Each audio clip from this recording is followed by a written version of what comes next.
Hey everybody, it's Steve Uhlenbrock here of Feel Great Coaching and Positive Psychology practitioner and professor at Westchester University, talking to you about March 20th, 2020, which is International Day of Happiness. Now, I know we're all going through some tough times here. Professors, students, moms, dads, kids, you name it.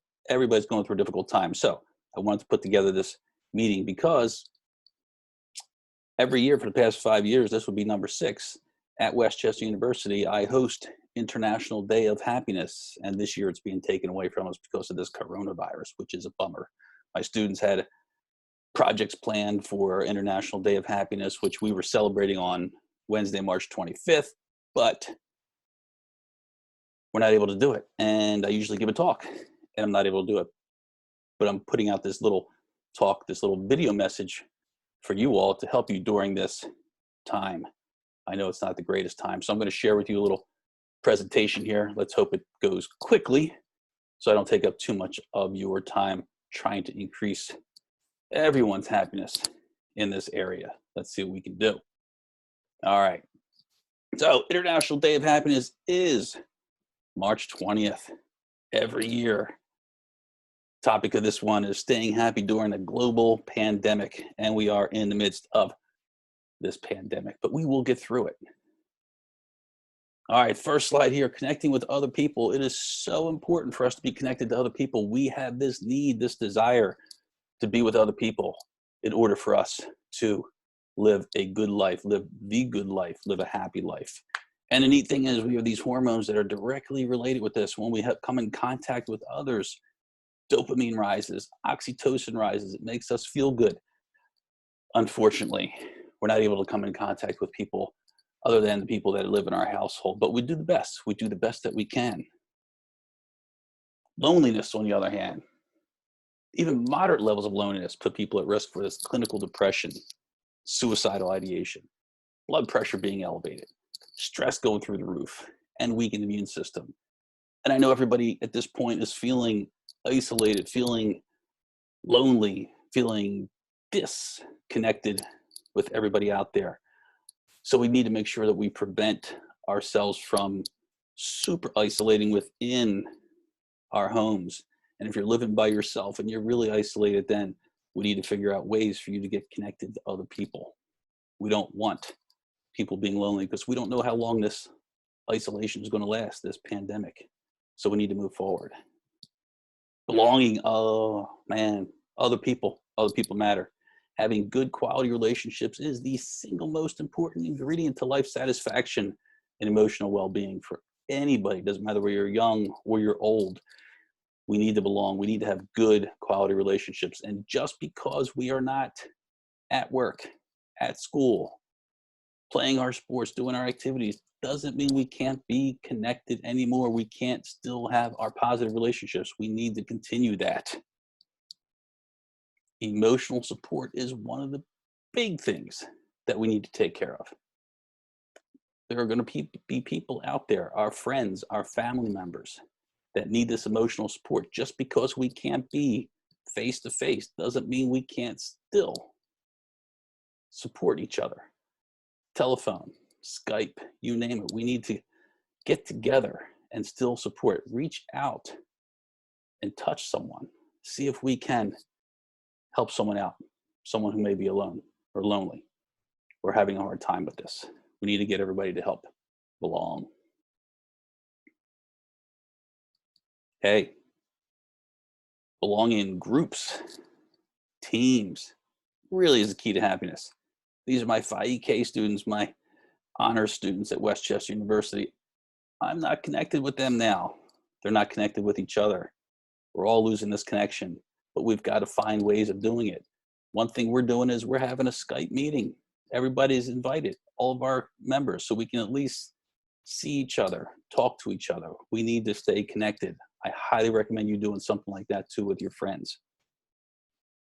All right, now let's talk about how you can get happy over these next few weeks or months, however long this takes. Study from Harvard on happiness says it comes from 3 goods: doing good for others, doing good for others. We can still do good things for other people. We don't, even though we're in our house, we still go to the store once in a while. We could do some things, kind acts, whatever it is. Do good for people in your house. Send emails, positive messages, text messages. Do something to help other people out. Other people matter. Everybody matters. Second thing, do things you're good at. Do things that you're competent at. Take the time to do something that you know that you are pretty good at. If you're a musician, play some music. If you're an artist, do some artwork. Whatever it is, do something you're good at to get that feeling of success, and success leads to happiness. And then maybe the most important one, doing good for yourself. Do good for yourself. Too many times we're out there trying to help everybody else out. We've got the spouse, we've got the kids, we've got the boss, we've got the employee, we've got all these things, and we don't take time for ourselves. We need to take time for ourselves. Take a bath. There's a bath there. Take a bath. Take a nice hot bubble bath. Get some wine, glass of whiskey, whatever it is. Enjoy yourself. Exercise. Exercise. Do this for yourself. Self-care is healthcare. If we don't take care of ourselves, we're going to get sick. We don't want that. I don't want that. You don't want that. Some other happiness interventions that have been shown to work. Count your blessings. I have my students do a gratitude journal. Every day, write down something that you're grateful for and say why you're grateful for it. I'm grateful for Zoom because it gives me a chance to connect with my students face to face, even though we're not even able to be together in person, right? Every day, go through this. Go through it with your kids. Make it a family thing. Talk about what you're grateful for each day. There's always something to be grateful for every day. Give service to others when you can. If there's an opportunity for you to do it, give some service to others one way or the other. Maybe even donate, perform acts of kindness. Do something out of the box, something that you may not normally do. Leave something in the mailbox for, the mail person, or a note, just taped to the mailbox, letting them know you appreciate that they are still doing the service for you. They don't have to grab it and take it away. They see the message. It may make their day. Who knows? Now, here's just some simple things. Smile. Just smile. Come on. Put a smile on your face. Joke around. Tell some jokes. I got a great joke here for you here. Today at the bank, an older woman asked me to check her balance. So I pushed her over. Oh my God, that's a stupid joke, but tell some jokes. Have some fun. Laugh. Watch some of your favorite TV shows that make you laugh. Have a playlist of TV shows that make you laugh. Hug. We need to hug. At least family members, people that you can in your family, people that you know are healthy. Hug them. Hug them for 20 seconds or more, so that you get that good feeling of oxytocin, that feel-good hormone, and that good feeling lasts for a long time. Savor the experiences. Savor this experience. Hey, you got an opportunity now that you may not have ever had in your life to spend some quality time with your kids, some good time with your family members. Savor this moment. I saw something on social media saying, yeah, our grandparents, they had to go fight WW2. We have to sit at home. It's not the worst thing in the world. Could be worse. Associate with happy people. We don't want to be around negative people who are downers. They just bring us down. Negative energy, negative vibes brings us down. We don't want that. We need to feel good. We need to feel happy. Be around other people that are happy. And if you can't be around them face to face, in person, connect with them other ways. Call them. Use that telephone. It works. See this thing? Eagles, Super Bowl. Call them. FaceTime them. Whatever. Worry about the right things. I know worrying about things that are important, okay. But if there are things that you really don't have control over, don't overstress, Just get through the day. Think about the good things that are going on in your life. Some other things we can do now that we're practicing social distancing. FaceTime with your friends. Zoom. Set up a Zoom meeting with your friends. Hey, my wife and I are thinking of doing a Zoom happy hour. Contact a couple of friends. Say, hey, let's get together via Zoom on Friday afternoon, 5 o'clock or whatever. I've got my drinks, you get your drinks, we'll have some snacks, we'll talk about it, we'll socialize, we can make the best of it, you know? Connect with your friends and family, touch base with your friends, touch base with your family, make sure everybody's doing okay.